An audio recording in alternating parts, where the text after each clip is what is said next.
6 months has passed since I upgraded to a made in Berlin Tesla Model Y rear-wheel drive. For reference, owning and driving a Tesla to me is no strange concept, having upgraded earlier in the year from a 3 months made 2020 Tesla Model 3. And I think the answer you all want to know is, was it worth it to upgrade 6 months ago? What have I liked most about this new Tesla Model Y, and equally, what have I disliked? Before rounding off with the question some of you probably have at the forefront of your mind, should I have held on to my Tesla Model 3 until 2025 for an upgraded Tesla Model Y? Pretty much everything you'd want to hear from a Tesla Model Y review, and if you're in the market for a new car, and maybe even your first Tesla EV. So I'll be talking about the famous Tesla build quality, battery degradation, range, charging, and value for money, and even a little bit on Autopilot and FSD. So if this video sounds like an interesting insight, buckle up, hit that like button, hit the subscribe button, and finally do hit that notification bell. Right, let's get deep into the Tesla owner review.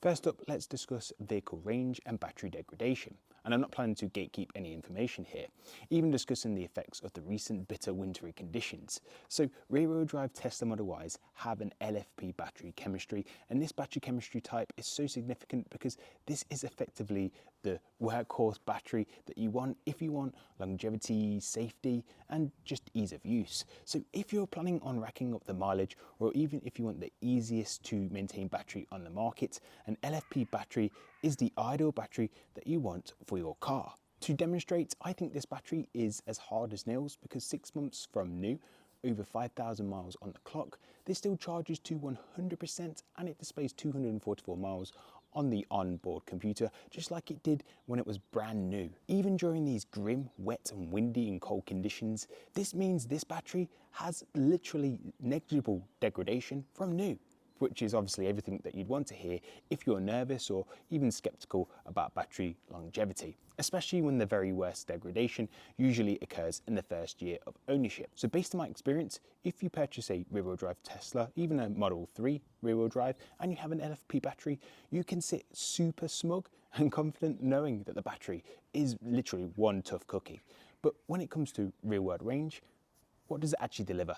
Well, in the summer between different speeds, that 244 miles figure is actually pretty accurate. For example, my lifetime efficiency figure at over 3,000 miles was 239 watt-hour miles, and with 57.5 kilowatt hours of usable energy from the battery, that would translate to 240 miles on average on a full battery.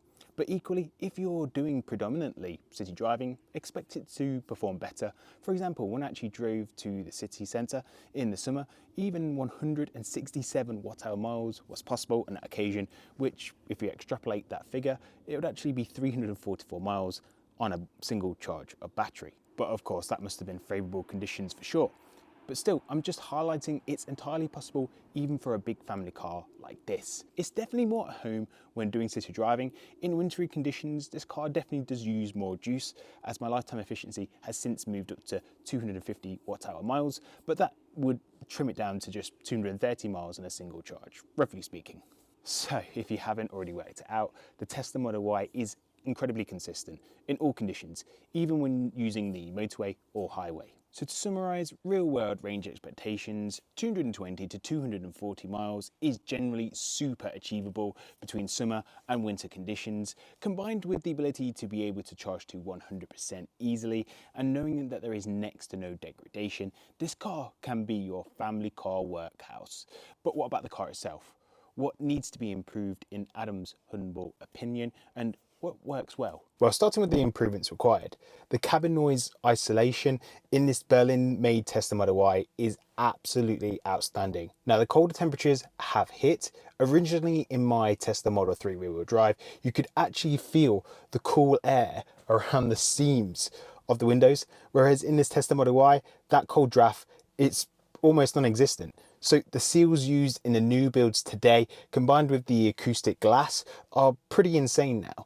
Now, that said, in pursuit of near silence to mitigate road noise, this should be an ever-improving goal for Tesla. Is there anything bigger than that, Adam? Well, I do understand the general consensus is that the Tesla Model Y suspension could be better. However, categorically speaking, it ain't bad.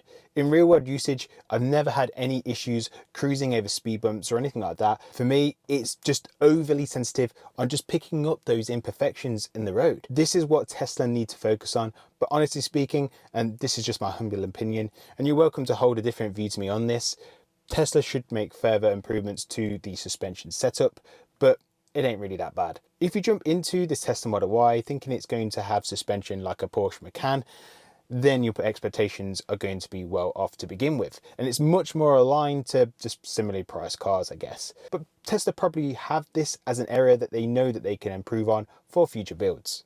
Other than that, I'd love to see an additional rear passenger screen at the rear center console, just like that refreshed Tesla Model 3. But that is pretty much it. For which brings me to what have I loved about this Tesla Model Y. Let's buckle up. So what have I enjoyed most about my car upgrade from the Model 3 to the Model Y? In terms of the switch up, this car just pretty much does everything better, apart from being as sporty to drive. But as a family car, it kicks some serious ass, from the new comfort seats, for which are a notch firmer than our Model 3, and that's all thanks to Giga Berlin's revised design.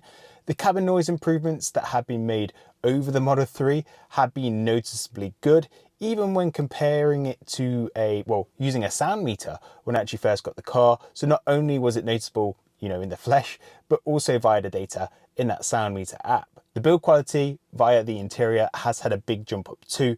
They've changed up the materials in certain locations of the car, from adding more carpeted areas to reducing the use of hard plastic for a more squishier alternative, and this effectively means less rattles and further sound dampening.